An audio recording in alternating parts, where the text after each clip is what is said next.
Well, here's what's at stake. House Ways and Means Committee Chairman Jason Smith. He's the chairman of the House Ways and Means Committee. He joins us now from Capitol Hill. Chairman, what's the latest? Because you got a few people, they don't like what the Senate sent over. I think a lot of people are frustrated with what the Senate sent over.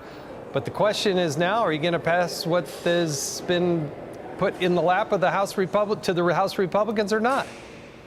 You know, Jason, I like the House bill a whole lot better than the Senate bill, but the Senate had to make some changes in order to get the 51 votes to pass it out of their chamber, and that's what we're working on right now. We're going to pass this one big, beautiful bill, which will give the largest tax cut for middle income and working families. We're going to deliver that, and we're going to do it before July 4th. It's a little bit bumpy, but that's the process that we have experienced in the 119th Congress. But failure is not an option. We will not fail at this. We will put it on the president's desk, Jason.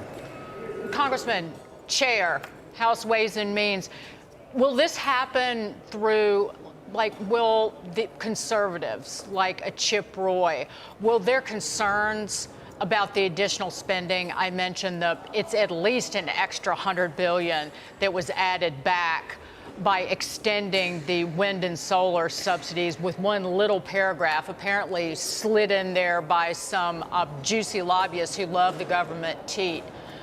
Will these issues be handled through executive orders that the president can take care of?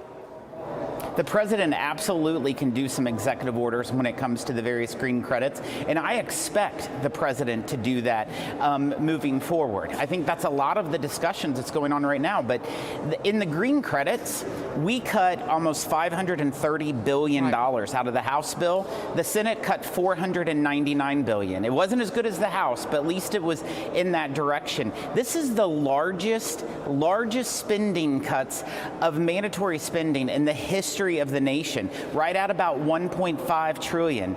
It's the largest tax cut in U.S. history. It delivers no tax on tips, no tax on overtime, tax relief for seniors.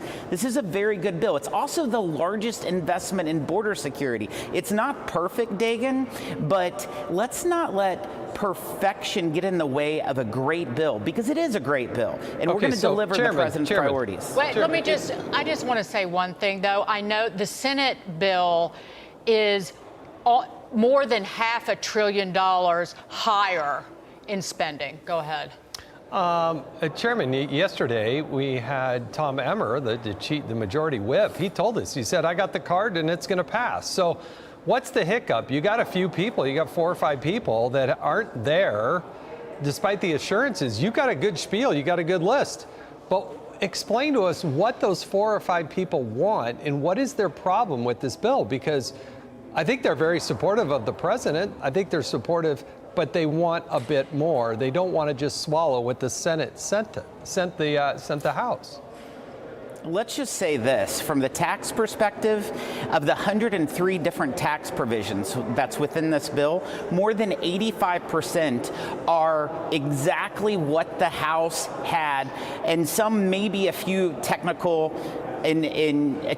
changes to appease the parliamentarian in certain ways. It is the House's product when it comes to the tax bill.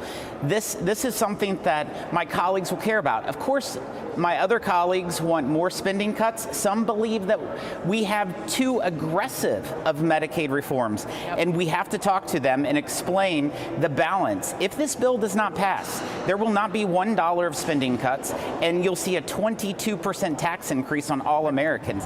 Failure's not an option. We're going to deliver this. Really quickly before we go, you answered those Democrats who repeatedly lie about what is happening with the slowdown in Medicaid spending and try to fix the egregious nature of states siphoning off money from the federal government to fund health care for able-bodied people who refuse to work. They are crushing, by doing this, crushing people, crushing the elderly and the disabled, the people who need Medicaid. Everything the Democrats are saying is a lie. Final word, Congressman. I totally agree. The Democrats right now are lobbying harder for illegal immigrants than they are U.S. citizens. Their bogus claims are so out of touch. They say that this is a tax cut for billionaires and millionaires. But you know what? When the Democrats controlled the White House, the House, and the Senate, they never chose to raise the top rate. They talk about increasing taxes on millions and billionaires, but guess what? Over in the Senate 2 days ago, the vast majority of the Senate Democrats refused to vote for a tax increase, increasing the rate at $25 million. Yeah. It's all hypocrisy of everything that they say. Chairman Jason Smith, thank you so much for joining us. Thanks, Jason.